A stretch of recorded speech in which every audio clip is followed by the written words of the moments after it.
Sa dakbayan sa Mandawi ni ay mga street lamps sa may Center Island nga gireklamo. Kay kuno magsiga naman hinuon kun adlawan apan kun gabi niob na kayo ang dapit. O sagid ka ang hinungdan ni ini. Si Nico Sereno sa exclusive report. Nagniob kining parte sa daan AC Cortez padung sa First Mandawi Mactan Bridge. Sa hulagway nga gihatag sa Balitang Bisdak, mireklamo ang usa ka netizen kay ngano daw nga sa nabali naman ang pagpasiga ni ini. Ngit-ngit kun magabii apan magsiga ang lamppost kun adlawan. Sa pagsusi namo kaganihang buntag, tuod man nagsiga gyud ang mga street lights sa maong bahin sa kalsada. Gikan kini sa AC Cortez, Esquina Plaridel, painguna sa habig sa unang taytayan.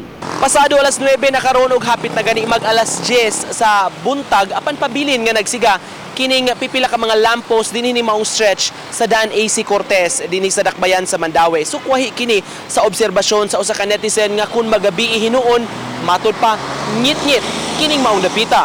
Matud sa among nahinabi nga mga residente sa dapit ug motorista nga mag-agian sa lugar, may higayon gyud nga dili magsiga ang lamppost. Giingon kun sayo sa gabi, di dayon kini mapasiga. Sa among interview kaganiha, nagsiga gihapon ang suga. Magabi sir, unsa di sitwasyon ni sir? Usahay musiga na sa panahon nga di musiga. Ngit-ngit gyud siya. Oo. Magabi. Oo, magabi. Sumikit na ari. Ngit-ngit pero mga alas 9 musiga ra siya. Oo. Alas 9 alas 10 anak. Niob man. Oo. Niob diri gagi usay kagabi. Paong gining man. Paong ang suga. Si Kapitan Selma Sanchez sa Barangay Cambaro kun diin nahisakop ang dapit usasab sa nakapangutana bahin sa pagpasiga o pagpaong sa lamppost. Yang anong man na nga gabi noon may importante, ang adlaw noon may pasigaon. Kung kaya na kayo ng problema ha sir, gikan sa ibabaw nga ripadong nangari sa Cambaro. Matod sa kapitan, dugay na sila nga mi-report kabahin sa lamppost aron nga mapasiga gyud kini kun magabii. Ilang tinguha nga kalikayan ang paghitak sa krimen o baka mga disgrasya. Ang kami sa Mabalaka sa Mediang Dapita kay prone baya na diha sa kanang snatcher na idagang mag-anba.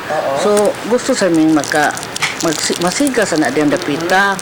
So amo na nang gipaabot sa city. Sa ilang bahin, pasabot sa DPWH 6th Engineering District, sila na ang mipatrabaho sa island ug mi-maintain niini. Ang kanang pagkuan ng panglimpyo pagputo sa mga grass. So, maintenance na mo kay under man na national road man na siya.